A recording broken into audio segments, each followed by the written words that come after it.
today has been a day. I've been having issues with my camera and it's really upsetting. Yeah, so I was off to a pretty rough start today. I've been trying to film this video for 2 days now. As you could already tell by the title, I'm gonna teach you how I highlight and contour my face, and I'm gonna try to make this video as beginner friendly as possible and not use a ton of products. I am using, like, I would say maybe middle tier products from like Ulta and Sephora, nothing like super luxury or high end. So don't feel like that you need to have these products to follow along. You could use what you have and just try to do the technique. And everybody's face is different, but this is just how I like to highlight and contour and the steps that I do. So if that sounds good to you, then keep on watching. So I already did my brows off camera because that would just take way too long, and that's not the focus of this video. So first, I'm going to be taking my favorite pore blurring primer. It's the Tarte Timeless Smoothing Primer. And I'm just going to apply a little bit of that to my problem areas, which is mostly my nose, just to minimize some of my pores. For me, this isn't an all over the face primer. This is just kind of a problem area primer. Then I'll like put whatever's left over on my forehead because I do crease a little bit on my forehead. This primer is expensive, but I have to say it does work and it is worth the money. So if you have large pores or you just want smoother skin, I would definitely check this out. So next to prime the rest of my face, I'm using the Milk Hydro Grip Primer. This is like my ultimate all-time favorite primer that I've been using since the summer. And in the winter months, my skin tends to get a little bit more dry, so I was using more moisturizing primers, but my skin feels pretty good, and I've been doing a lot of skincare and like oils and serums at night. So you know what, I'm just gonna go for it because I absolutely love this primer. It almost feels like hair gel, but for your face, but in a good way because it forms a sticky base for your foundation to stick to. I don't know if you guys ever notice this or not, but sometimes I like squint in the viewfinder because I can't see for shit and I won't wear contacts. I refuse, and I obviously can't do my makeup wearing glasses. So for foundation today, I'm using the Anastasia Beverly Hills Luminous Foundation in the shade 315N because I do like this foundation, but it's also the lightest shade that I have right now, and I'm pale as because it's winter here in New York, even though it was like almost 70 degrees the other day. Like, what? I'm going to be starting off with one pump of this on a Morphe M447. I don't really know what kind of brush this is or what it's for, but I kind of been liking it lately for my foundation. So I like the Luminous foundation because it is like medium coverage, I would say, but it is very lightweight on the skin. I didn't want to like do a super heavy look because honestly I'm probably gonna either take this off and work out after this or edit this video. So yeah, I don't really want a full super heavy face of makeup. Now moving on to concealer to hide the fact that I haven't slept in over a month. Just kidding, I've slept, but not very well. So I'm gonna be using the Cover FX Power Play Concealer in the shade N Light 2.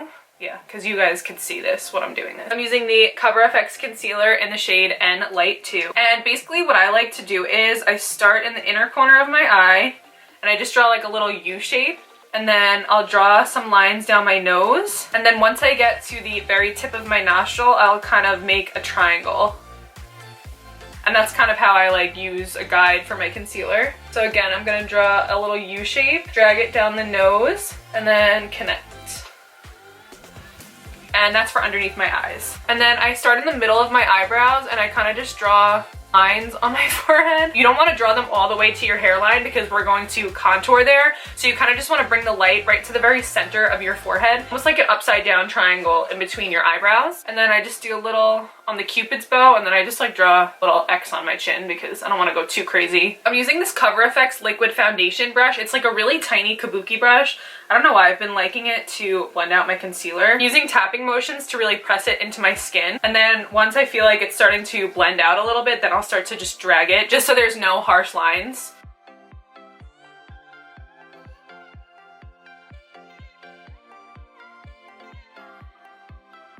I feel like I look so pale.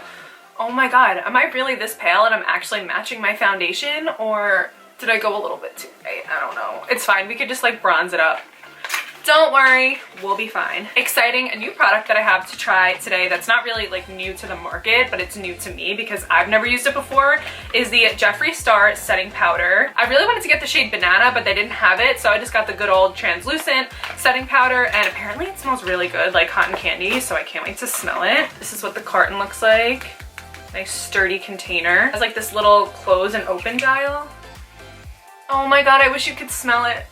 It smells like cotton candy, like it smells like sugar, like at the carnival when they're like spinning the cotton candy. I'm just tapping a little bit out or a lot into the lid. And my favorite brush to set my concealer with is the Morphe E49. It's like a flat brush, but the bristles are really like dense and packed together, and it like fits under the curve of the eye so nicely. Oh my god. Okay, so I'm just gonna go in with some setting powder.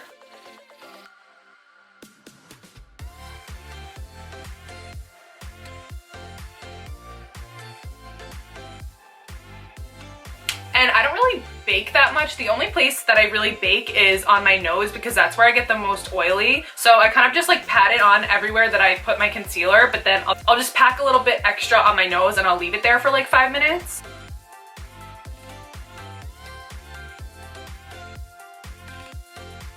And it's like a very nice light scent of cotton candy. Like it's not bothersome or overwhelming. I know that some people are like bothered by scents, but if you're sensitive to smell, and honestly, unless you like really breathe in, like you don't really get that like a big like sweet like sickly smell. So I just adjusted some of the settings on my camera real quick because I felt like I was looking a little pale, so hopefully this is better. While I'm baking, I'm going to tell you a little bit about why we highlight and contour. So highlighting brings the light forward, so you highlight the points of your face that you want to bring out and that you want to stand out a little bit more, and then contouring draws light backward, so it shadows any parts of your face that you want to kind of like push in or draw backwards. Like for instance, we contour right here because we want like our cheekbones to look a little bit more chiseled. I'm gonna dust off my bake. Honestly, I really like the Jeffree Star setting powder. It was so like finely milled. I mean, I could tell, but I don't know if you could tell, it made my skin so velvety smooth. And I didn't cream contour today because I wanted to keep things like really light and really simple. I know that when I was first starting out doing makeup, I was like,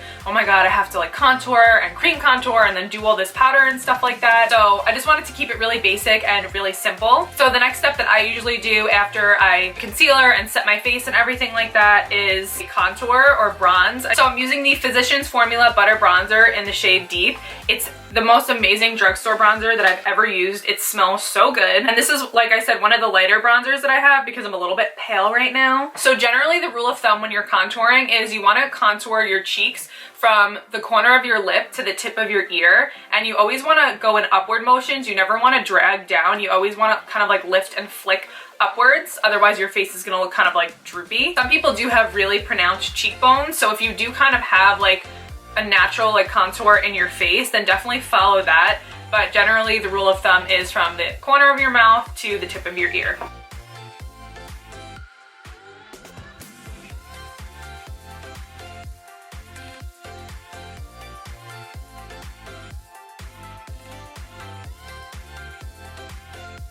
And I kind of like to just take it up into my temple a little bit. And then I just contour around the perimeter of my forehead. So then I kind of just push my hair back and I just kind of like contour in circular motions around the perimeter of my forehead. And you definitely want to make sure that it blends into your hairline because, I mean, otherwise you're not fooling anyone that you're not this tan. And I kind of just like quickly dust over my concealer just so it's not like too bright white and everything kind of melts and blends together. And another thing that I do a lot that you don't want to do is you don't want to go like this or change the shape of your face, because see, if I did follow this shape right here, I would be dragging my contour all the way down. So you don't want to contour following that guide, because then once you like let your face go like natural, it's not gonna like look right. So just keep your face relaxed and natural if you can. Sometimes I can't help myself, but I do that. So if that does end up happening where you take your contour a little bit lower than you wanted to, I'm gonna show you a little bit of a trick to clean it up. I like to use this Morphe sponge because it has a straight edge right here, but you could use any beauty blender. I'm just gonna use this one because I feel like more people might have this one. So what I'll do is I'll take a little bit of setting powder and I'll dip the little tip of a dry sponge. You don't want it to be wet, you want your sponge to be dry.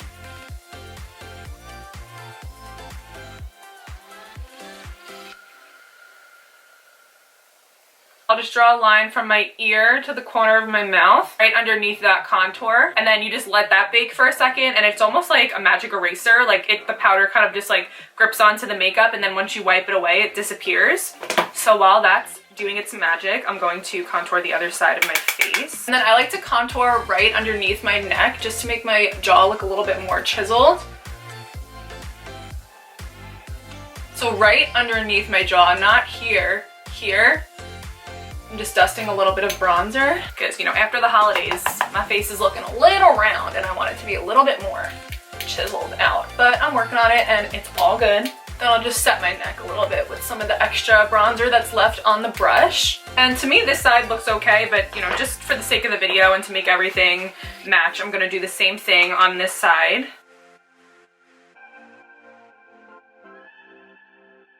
Even more so than our faces being different, our noses are very different. So I'm gonna show you how I contour my nose for my particular shape. And currently my nose is crooked because it is probably broken, but I never got it checked out. So that's like my problem. So basically my nose is crooked, but also the tip is very round. So I like to make the tip look a little bit more pointed and lifted. So this is just a really, really small crease brush from BH Cosmetics. You could use any kind of fluffy crease brush that you want, or any brush in general that you feel like fits like the curves of your nose. So I'm just gonna grab a little bit of the same bronzer that I use for the rest of my face, and I'm just going to dust it right underneath my nose just to shorten it up a little bit. Contouring draws stuff more backwards, so the tip of my nose hangs down a little bit, so I want to make it look a little bit shorter. And then my nose is very circular, so I kind of want to make it look a little bit more like pushed in. I want it to be not as round, so I'm going to go ahead and contour right around the tip of my nose.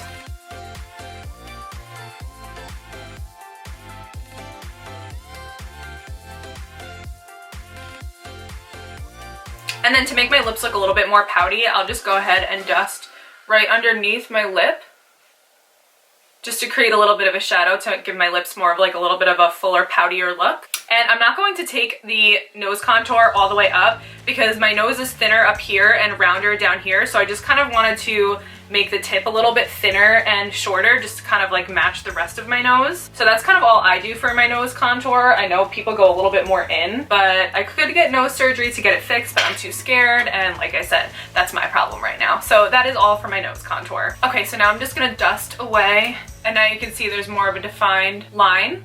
And then whatever's left over on the brush that I used to contour, I'll just like go over it again just to make sure that there's no harsh lines. I know that we wanted to chisel it out more and make it look a little bit more defined, but you don't want there to be like a line of demarcation between light and dark. So I'll just kind of gently go over where I put that setting powder just to make everything blend. So even if you're not the best at highlighting and contouring, you don't want to be that girl walking around with her makeup not blended. So even if you don't think that you know what you're doing or you're not the best at it, just make sure you blend your makeup so then it'll look like you know what you're doing even if you don't. So we did our foundation, our concealer, our setting powder, and our contour. So that's a lot of powder that we just put on our face. So what I like to do is just to rehydrate my face a little bit before I continue. I'll use a little bit of setting spray just to bring some moisture back into my face because you don't want to look all like cracked and powdery. So I just gave myself a generous mist of the Jeffree Star Morphe setting spray, and I'll just let that sit on my face for a minute. It just kind of like brings some life and like moisture back into your face. Speaking of moisture, I need some chapstick. I don't know why, but it bothers me so much when beauty gurus or people that are just like doing their makeup in general, they like get all of like their powder and like foundation all over their lips and they don't wipe it off before they put their lipstick over it. I don't know why, it just grosses me out. Something about like your mouth being like powdery and like the white and like ugh. I know that some people like block out their lips with powder so that it's more like precise, but I don't know why, it just skeeves me out. Okay, so my camera overheated and I had to give it a break, so I just had some lunch and I kind of forgot the last thing that I said. From what I'm gathering, we are moving on to blush. I'm using the Jouer Blush Bouquet, and I'm going to mix these two shades together. I've been loving to do that lately. It's just like a nice mauve-y, like muted pink. And the way that I like to do my blush is I like to kind of start off by patting it on to the apples of my cheeks and bringing it backwards like into my contour. I would say like right above it, but also like kind of blend it into it a little bit. You don't want to completely cover up your contour, but you want it to kind of blend together. And I know that a lot of the times people want to just like put it right on the apples of your cheeks, but if you do that and you smile, you're just gonna have like two circles right here of your blush. And you don't, I mean, if you want that, go ahead. If you don't want that, then I'm gonna show you what I do. So I kind of just smile a little bit, and I'll kind of tap it on at first just to make sure that the pigment isn't too strong for me, too bright, and if it is, I'll kind of just like dust it off a little bit. And then once I have it patted on, I'll just blend it back into my contour.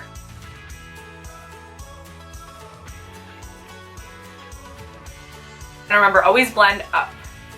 So I do want it a little bit in the apples of my cheeks so that when I smile, I have a nice rosy look to my cheeks, but I also want to drag it back into my contour so it all blends together. You can take the same brush that you use to contour and just kind of go over it a little bit just to blend the two together and soften it up a little bit. I do that often. I don't like a super like pigmented blush on my face. Oh, and by the way, this is an angled fluffy brush from BH Cosmetics. I always use this for blush, so it's like dyed pink, so I just like kind of keep reusing it. But another good angled fluffy brush is the E4 brush from Morphe. It's like the same thing. This is a little bit more denser and fluffier, which is why I like it, but this is also a really good brush. And then whatever's left over on my brush, I'll kind of just like dust over my forehead and my nose, just to give myself a little bit more like of like a cute like color. So the last step in my highlight and contour routine is my favorite part, which is highlighter. Me personally, I love like a strobing, like pop-in, out of space, super bright, in your face highlight, and if you don't like that, that is fine. Just use either less product or use a more toned down highlighter. I'm using the Anastasia Beverly Hills loose highlighter. Oh, it's like very iridescent, in the shade Sunset Aura. It is a loose highlighter, so it is very pigmented. I like it because it gives me a nice glow, and it's definitely there like in your face, but it's very cohesive with the rest of my makeup because it is a rose gold. It kind of blends in well with my blush and contour. My favorite brush to highlight with is a Morphe M451 brush, and it's basically just like an oversized crease brush. I love like the pictures on Instagram when you could see like right here, just that like kind of spot right here of like super bright highlighter, and I know sometimes that's like edited on, but I kind of like to like replicate that on my own face. So I really like when you're like looking forward and you could still see the highlight. So I'm going to show you what I do to try to emulate that. You want to highlight most of the high points of your face, kind of where the sun would hit naturally, and like you want it to stand out. So the high points of your face would be the tip of your cheekbones, your forehead, tip of your nose, the tip of your lip, kind of anything that's like sticking out of your face. It's just an extra fun step that you could take if you want to feel more glamorous, or if you're into makeup like me. I love highlighting. I love putting it all over my face. I put some of the highlight in the cap so I can control more of it because it is a very pigmented highlighter. And I like to hold my brush at a little bit of an angle and go back and forth instead of like this, because I feel like it just dusts it on and gives me more control. So I'll turn my head a little bit, and I'll start kind of in the middle of my cheekbone. Already, look at how nice and glowy that is. And you could still see it from the front, which is what I like. So I'll kind of just build it up in that area first, using just light back and forth motions. And then I'll drag it into my blush a little bit. And I like to do like the C around my eyebrow. But I want the main focus to be like right here. So that's where I packed on the most color. See? Oh my god. That is like so stunning. I love it. I'll turn my head this way, but it just like gives that extraness. And then whatever's left over on my brush, I like to just dust it like right on my forehead, kind of like near my temples, right above like the little arch in my brow. So I'll just dust a little bit on my forehead. Hit the Cupid's bow a little bit. Ugh, look at that nice shine. If you are a highlighter lover, you need to get these highlighters. You can even make them even more pigmented. If you spray some setting spray first and then do it, it would be like otherworldly highlight. So I'm just gonna put on some eyeliner and mascara because this looks kind of weird without anything on my eyes, and I will be right back. You don't have to have all these like products that I use. You don't have to have high-end products. You can just use what products you have. The drugstore is like killing the makeup game. So go to the drugstore, pick up some makeup, just practice the technique. And I hope that you found some of these tips helpful. I hope that I was able to articulate myself well and explain everything the best that I could. I really tried. So if you like tutorials, give this video a thumbs up. Click the subscribe button down below. Leave me video suggestions of what you would like to see from me, makeup related or non-makeup related. And I can't wait to see you in the next one. Bye!